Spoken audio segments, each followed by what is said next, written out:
have been our national anthem play.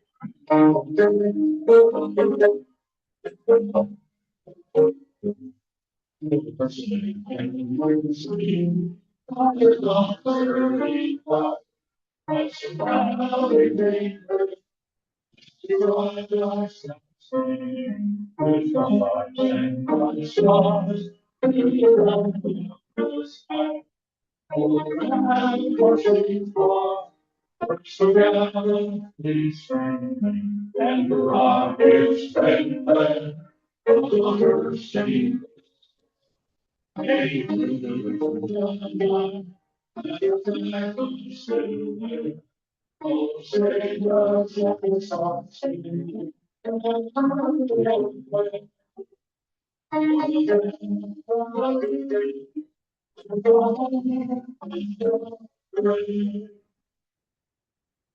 pledge allegiance to the flag of the United States of America and to the republic for which it stands, one nation under God, indivisible, with liberty and justice for all.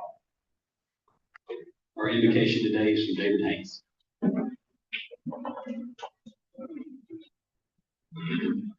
Thank you, President John. Can you hear me? Can you hear me? Where's the switch on this thing?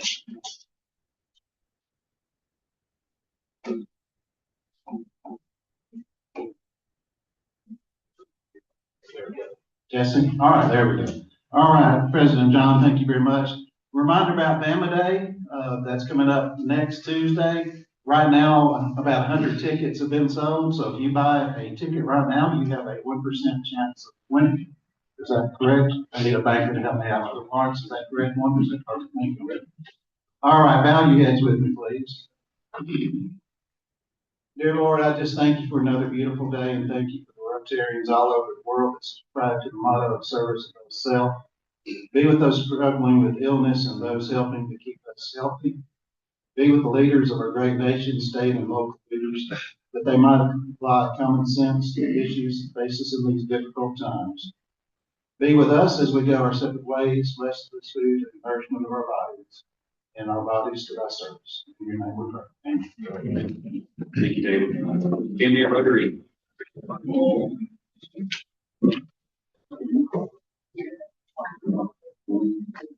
Thank you, President John. Pull this microphone down since David Haynes here. I know you pushed it up real high. You made comments before about my short. Anyway, birthdays today. Michael Maddox. I was looking around. I don't see Michael. Maybe he's out celebrating his birthday, August the 18th. Do me a favor, if you see Michael the next few days, and I was going to do it to him today, but he's a great Rotarian and just a great guy. But if you see Michael, just tell him if you see him, don't say happy birthday. Just say, Michael, you're really looking older. You know, just say, man, you're looking old. And let's see if that comes back around. It probably might call me later. Anyway, anniversaries: Lawrence Johnson and Kendall, August 22nd. Margaret Hooch and Tracy on August 23rd. Hope you all have a great week. Thank you. Thank you, Terry.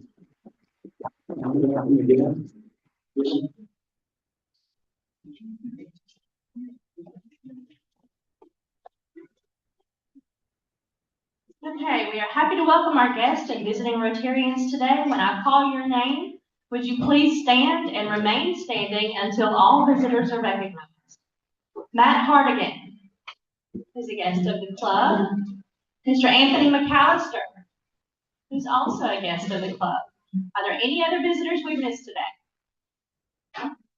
Thank you for visiting with the Dothan Rotary Club.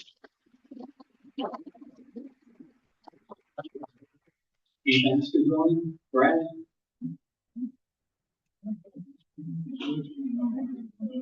While he's walking up, we were able to go. Rick Reichert and I took the ambassador this past Friday and gave him a check, so we enjoyed that visit.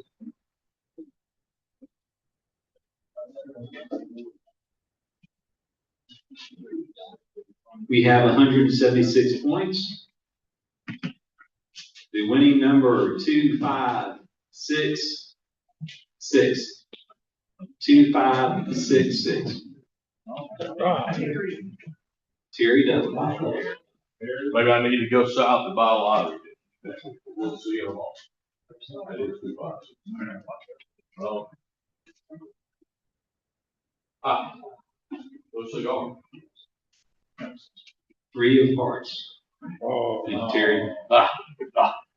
One just quick announcement. So starting next week, I'm going to put on everyone's table, we're going to do a school drive for the Dothan City Schools.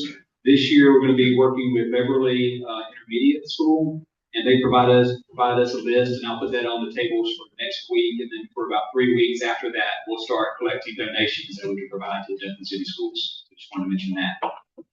All right, at this time, I would like to introduce David Flowers to come up for the program.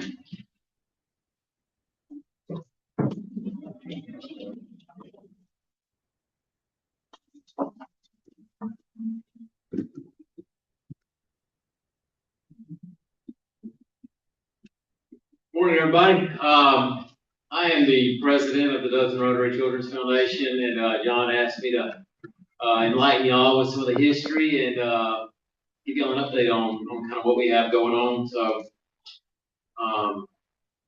we'll get started. For the origins, the Dothan Rotary, it goes back over 100 years. So that's when the Rotary Club first started their supporting the Crippled Children's Committee. Back in 1923, they funded and paid for a survey of the crippled children in the area.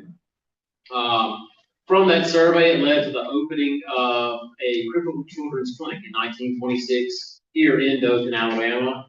And by 1930, there were around 100 children that were being cared for at that clinic. The clinic continued on, and in 1941, a guy by the name of Mark Canning, he decided that there was a little bit more that we could probably be doing for the crippled children in the area, and so he decided to start the White Elephant Sale. The first year, it raised $64, and those proceeds went to the transportation. So the clinic was here in Dothan, but the treatment was actually being performed in Mobile at the time. Continued on, the White Elephant Sale, it grew. By 1962, they were netting around $2,000, still with most of that money going to the transportation to the Mobile Clinic.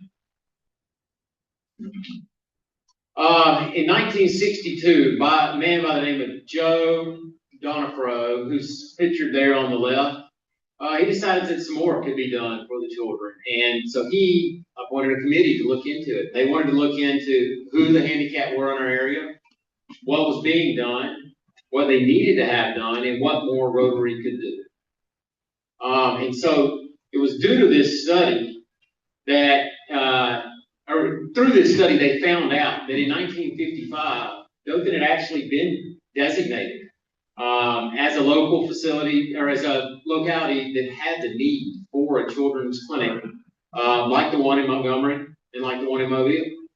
They found out that Dothan was a focal point of 5 counties, and they also found out that to start a clinic, they were going to need about $125,000. With federal funds and different funds available, that came out to Dothan Rotary needing about $43,000 to be put up. With the challenge ahead of them, they decided to do something about it. They decided to start the Children's Foundation, and this was the beginning of it. And Paul Phelps, who was the head of that committee, had decided that we're going to start a fund. The White Elephant money, instead of going to transportation, is going to be put up to this building fund.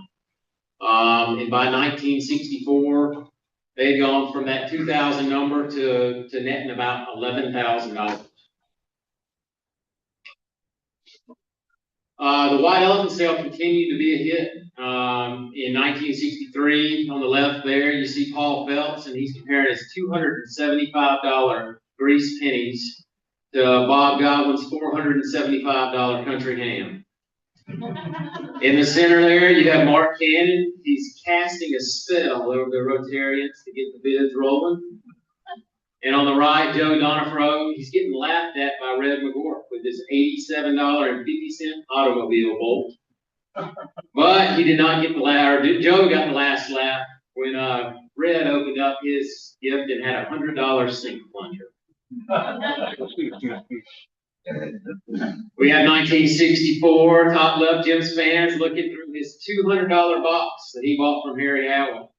It said he had expected a live chicken, but opened it to find 2 silver dollars, 6 half dollars, and a penny. Top right, we have Jim Brennan with a $75 Alabama tag. On the left there, they're sampling their $50 per pound fruitcake. And on the right, we got Mark Cannon again. He's auctioning off a painting from a fellow Rotarian's daughter for $250 that year. White Elephant sale was still was going great, and in 1963 they actually had 10 acres. It was given to them. It's a site across from New Hope Industries, and what this did, this allowed for them to apply for some Gilbert Hospital funds to really kick off to acquire the rest of that funding for their site. When you just think things are going great, we got a setback. So as they're applying for this, the state came back and said, you know what, the 7,000 square foot building is not going to be enough. You're going to need to double it. And with that, the cost is going to rise to $348,000.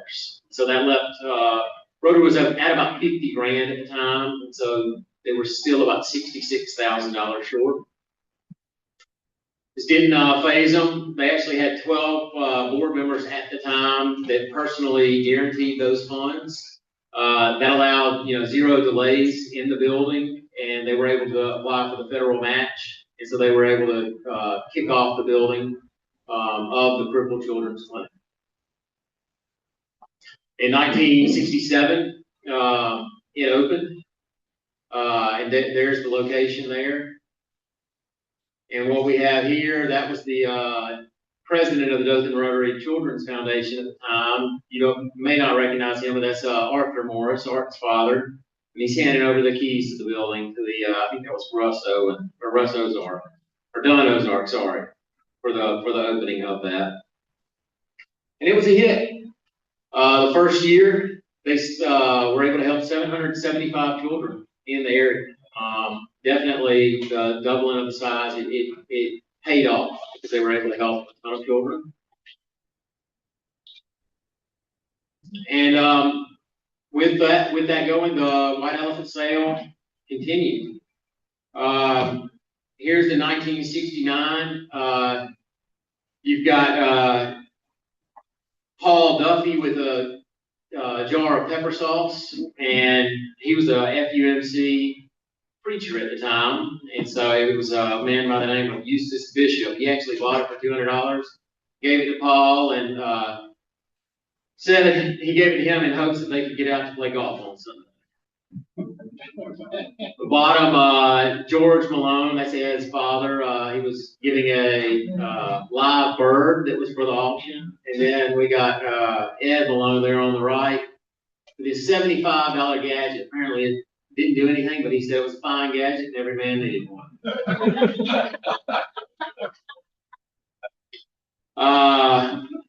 Got some more pictures. I think the top was a year's subscription to the Dothan Eagle. We got Mark Cannon auctioning a ham again, and then on the right, that's Red McGork with his $210 live possum that he bought.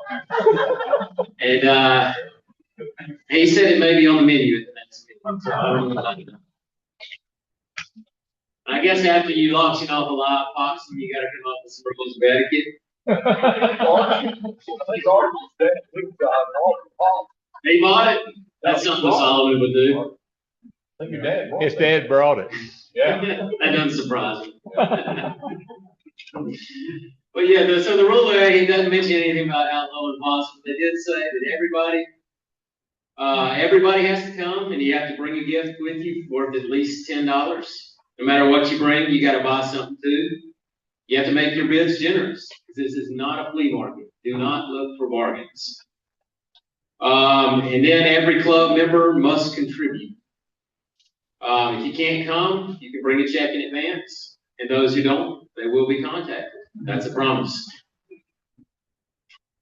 Some more pictures just from over the year. We got the grease pennies there on the right. And maybe somebody in the audience knows about the rotary cannon. It came up quite a bit. I guess it was like the grease pennies where they were auctioning off and giving it back every year, but I haven't seen or heard of it in a while, so maybe it'll pop back up one of these days.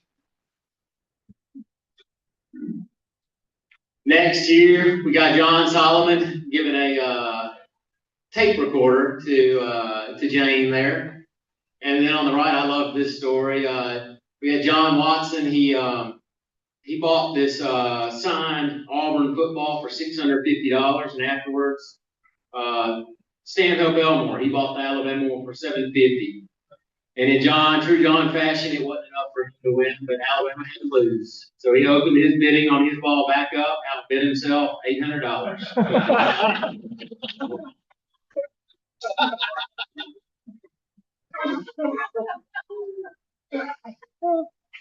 Here we have Mark Cannon. If y'all remember, he was the one that started it in 41. He was recognized with the plaque in 75, and as of 91, he was still running the auction 50 years later. Next, we just got some WRC history. Paul, I don't know if you want to come up and comment a little bit on this,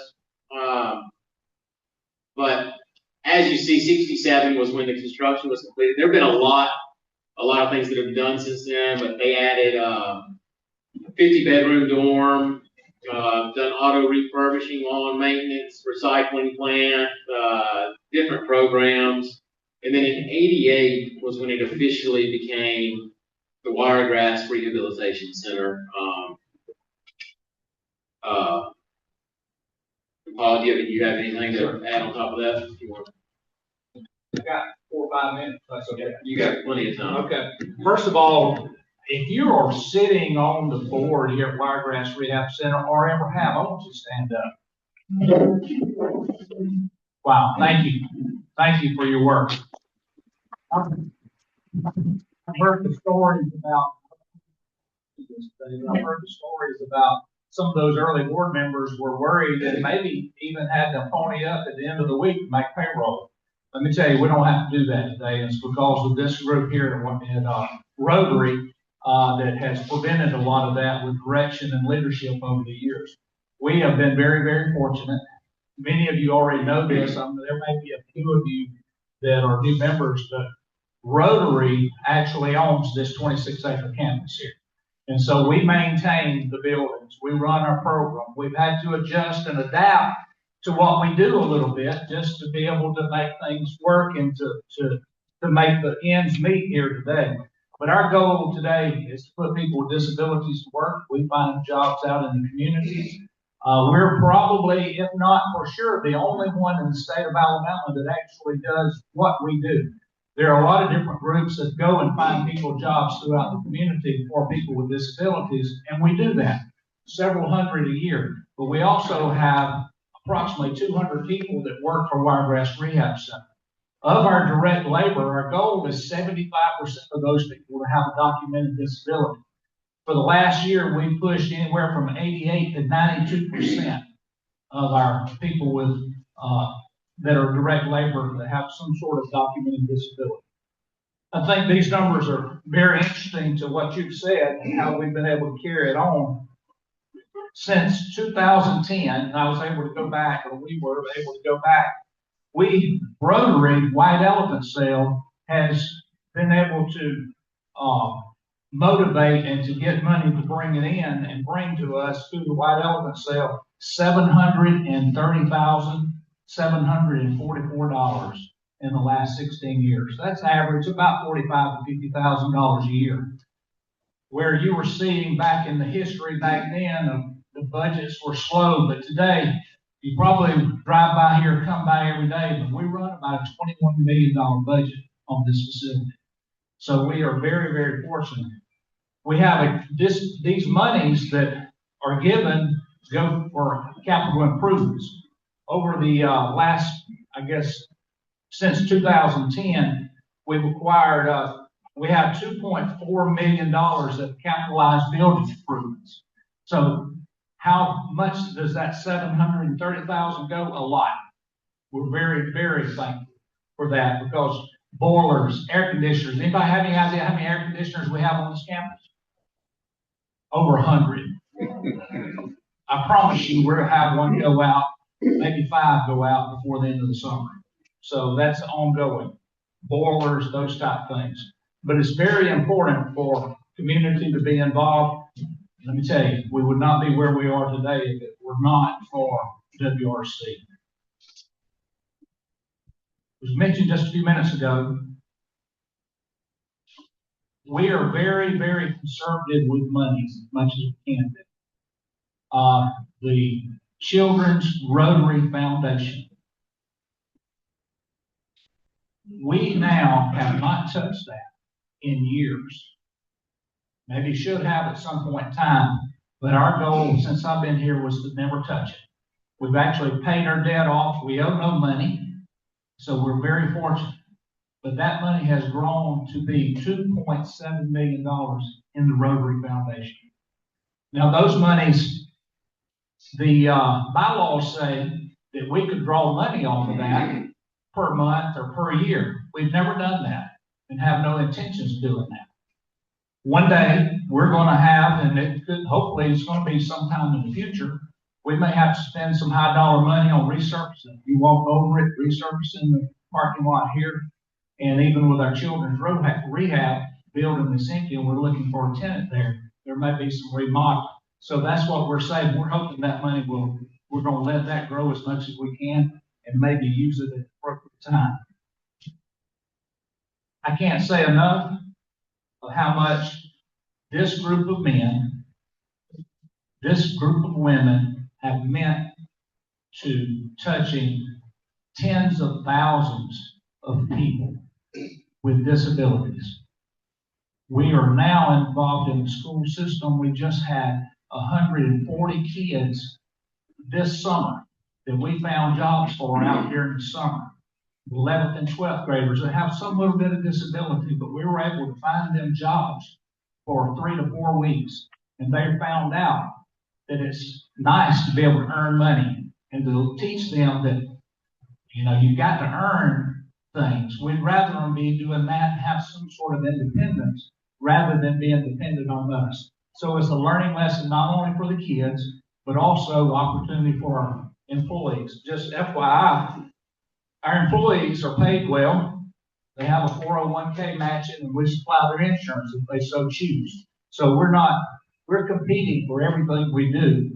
I think our monies that we get in today that's given to us through grants, United Way, and man, we are so thankful for United Way, but it's less than 2% of our budget.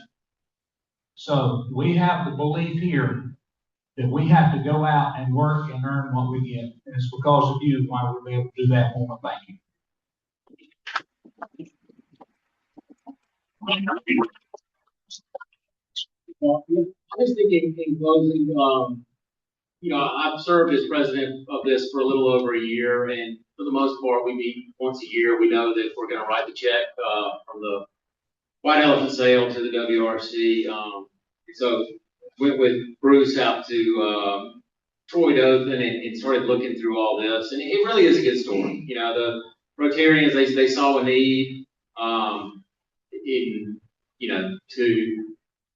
they knew that it was going to be a big challenge. They knew it was going to be a hard challenge. They had setbacks along the way, but really it was, you know, a group of people just like us in here that put their minds together, and we're really able to accomplish a lot. It's going into a lot. So I think it's something to be proud of. Definitely made me proud to be a Rotarian, and you should be too. Thank you. Any questions? All right. Has the White Elephant sale been scheduled? Yes. October 19th.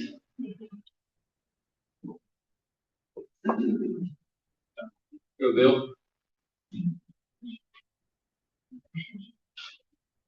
Since I'm almost the oldest person in here, I think I want to say a couple of things about what the history there. I think, Tom, you and I are about the only ones who remember most of the people that were shown there. It goes back a long way. I've been a member of the club since '74. And when I was president, I think I was 38 or 39, and the people that they showed up there, like Joe Donafro and Paul Phelps, Red McQuirk, and all that, were sitting out there when I was president. And it scared the crap out of me my first meeting. So it was something else. But a couple of things I want to talk about with the white elephant sale. One of the best ones was when Archie's daddy was bidding on some stuff, and either John or Archie and his sister were bidding against each other, and John about had a fit there, just kept getting higher and higher. You were trying to buy something, and he was going to get it. Either one of them was going to outbid the other one. One of the best programs we ever had, they mentioned the New Hope, which is all that was back over there at the time, and it was brooms and mops at the time. And back in, it probably was 82 or 83. We were over at the Ramada Inn at the time. Tom, you may remember this program. I remember a few of our programs, but this one we had a couple. They were blind, and they worked at the mop and broom place over there. And they had both sent their kids through college by the money that they made working over there. So that gives you an idea of some of the things that happened. The Crippled Children's Clinic kind of gets to me because my grandmother used to go over there. The building was right back over here, and she would read to the kids that were there sometimes. My wife would take her. If some of y'all know my wife used to dress up like a clown. She was Chuckles the Clown, would go over there and do the balloon thing with and for those kids over there. She'd take my grandmother. So those things kind of stick to my mind. But the last thing I wanted to mention was we set up this fund. I think you said, was it 97? 97. We had a group of us that a committee was formed. Tom Roney was his wife, Ann Roney. I forgot what she did, but she did some stuff in town to help raise money for different organizations. And she helped us set up this fund. We went out with a prospectus to get people to donate the original funds. Some people donated life insurance policies, some parts of them when they passed away, and things like that. A lot of you probably don't even know that this fund exists, and that's the thing that I wanted to come up and speak about today, because you can contribute to this fund if you want to help it to grow. I think when we originally started, it was about $80,000, and Earl Dove managed it for a long time and to help it to grow. I just want to let you know that you can contribute to this fund and help it to grow even more, to help our club to have this organization, to help the rehab center and everything to keep on growing. So anyway, I just appreciate you taking the time to share that with you, but it brought back a lot of memories, and Tom, I know it did with you too, seeing those people up there that the older members of what they did to get our club established a long time ago. Thank you.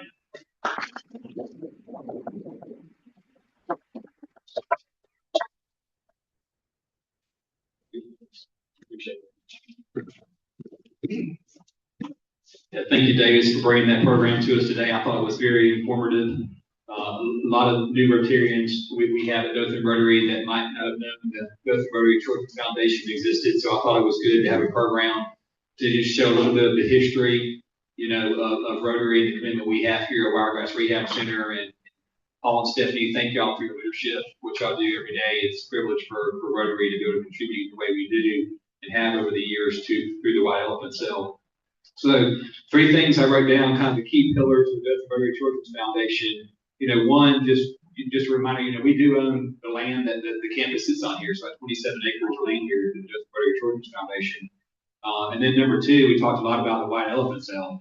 So we continue doing that again every year in October, and to raise funds for the capital improvements here at Wiregrass Rehab Center. And the third thing that we don't talk about a lot is the endowment account. So that endowment account, is now $2.7 billion, but it is an open endowment account, meaning you can continue to contribute, add dollars to that. So it's a good opportunity for us to continue to grow and support Wiregrass Rehab Center. So Davis, thank you again for reading the program. That was very informative. Thank all the guests for coming today. I think we had a couple of guests. Thank y'all. I hope you come back again and visit with us. We really appreciate you being here. Our next program next week, we're going to have Matt Parker from the Dothan Chamber come and give us an update. So look forward to that. Hope to see you then. Y'all please stand. We'll say the four-way test. The things we think say and do. Is it true? Is it fair to all concerned? Will be beneficial to all. Have a great afternoon.